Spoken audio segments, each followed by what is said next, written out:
The reason we do this with our white, we put one of our colors in it. A warm one or a cool one, depending on whether you think your picture is warm or cool. I'm not sure it makes a whole lot of difference right now, so I'm just going to put a tiny bit, and I do mean a tiny bit, of yellow. You don't want it to be yellow, you want it to be white. That's not pure white. Now you should be able to see that it's got some yellow in it.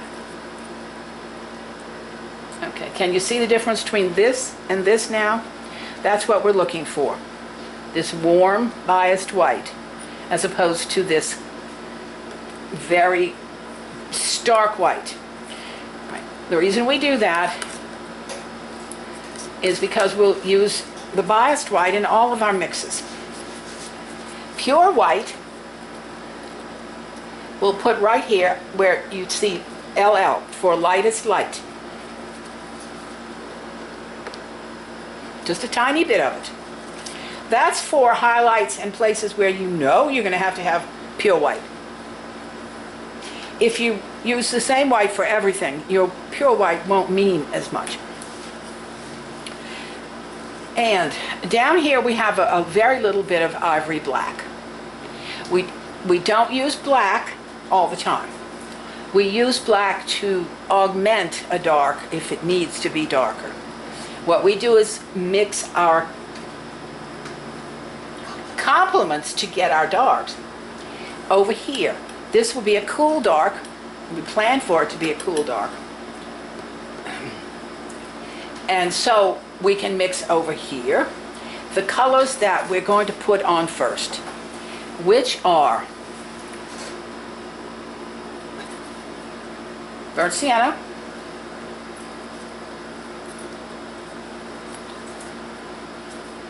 and its complement, ultramarine blue. Mixing this across the scale, you'll get a fine, fine dark with lots of interesting colors in between the darks and lights. You can see how quickly, how richly it gets dark. That's a fine dark. Now, if you were using a color that didn't mix as well, the two complements, then you may take a tiny bit of your black, which is also cool. That's a tiny bit. And mix it in to get it a little darker, okay? But we don't use a lot of black. It tends to kill the painting. Okay? So we now have these colors mixed, and they become what we call our mother color. And we want it to be cool, so we'll put a little more blue. The complements across the wheel, one is always warm and one is always cool. So when you're mixing complements, if you want it to be cool, you do a predominance of the cool color. In this case, it's blue. And over here, we're going to do something that we're always told not to do, and that is to mix the three primaries. Mix some yellow. We have a choice of reds. Let's stick with the one we're using. Burnt sienna.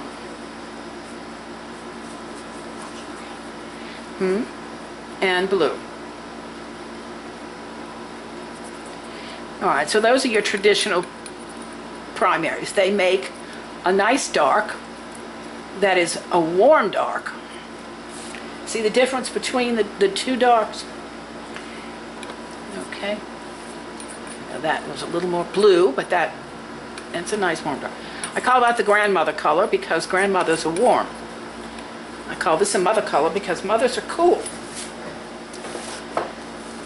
All right, what we're going to do, because I don't want students to be frustrated ever, I want you to know your colors before you put them on your canvas. I don't want you to think that you have to see them in your mind's eye and mix them before you get to your canvas, because you are trying to match something that's out there. We're not trying to match something. All we did was we looked at the colors within this setup, And we picked reds, yellows, blues, and we made a green and we made a violet. So those are the colors we're going to work with. From them, we're going to make tints and tones and shades. And once a palette is set up with tints, tones, and shades underneath each one of these colors, you can look at this palette and see a multitude of color and easily say, that color right there looks great for that spot, like that. So you want to see it on your palette and then put it on you, not try to decide in your head how to mix it. You mix it first. Okay, so let's take our burnt sienna and put it in the box that says tint. You notice that these 5 boxes are done in 5 values. Lightest, not so light, mid-tone, which is the same as the background, a dark, and a very dark. 5 values are really all you need to get started in the painting. You can do fine with 3 values for your first couple of passes over the painting.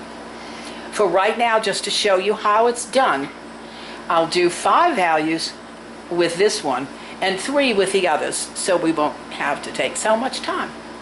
So here is a little bit of burnt sienna. To make a tint that's light, you put white in it. Tint is always mixed with white. A high key painting, this word right here, key with a question mark, that is saying don't forget that your painting will have to answer to some kind of key.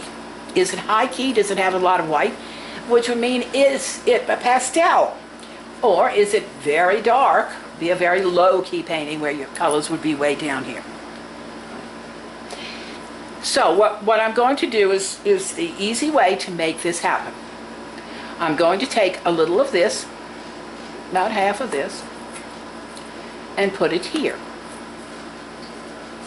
And then I'm going to add some more white to it.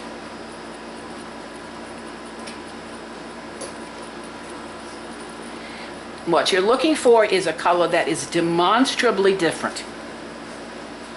And that is, take half of this, put it here.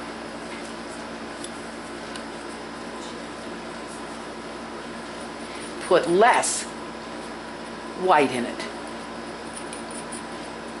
Nope, gonna need some more.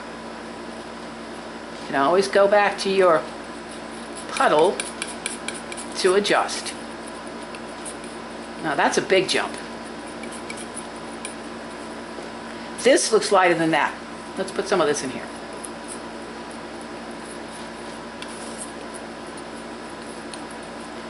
Okay.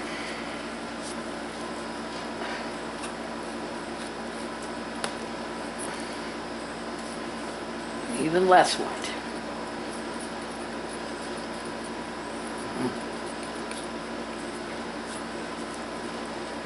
And this, practically no white at all.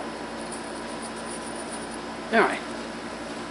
So we have 1, 2, 3, 4, 5. I can see a difference in all of them. Maybe a little darker here. You can play with them, see whether they go 1, 2, 3, 4, 5. Now on the other side of the tint box is a rectangle with the word tone. In order to make a tone, we come down here to our mixed darks and we take some of our dark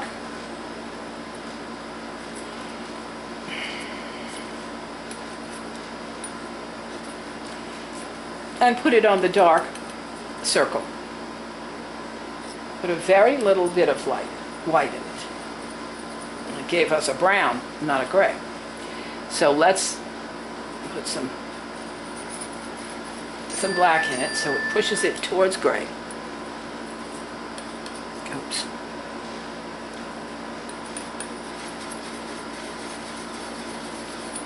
Okay.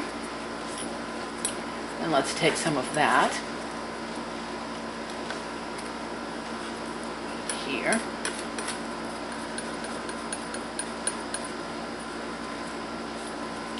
And put a little more white this time.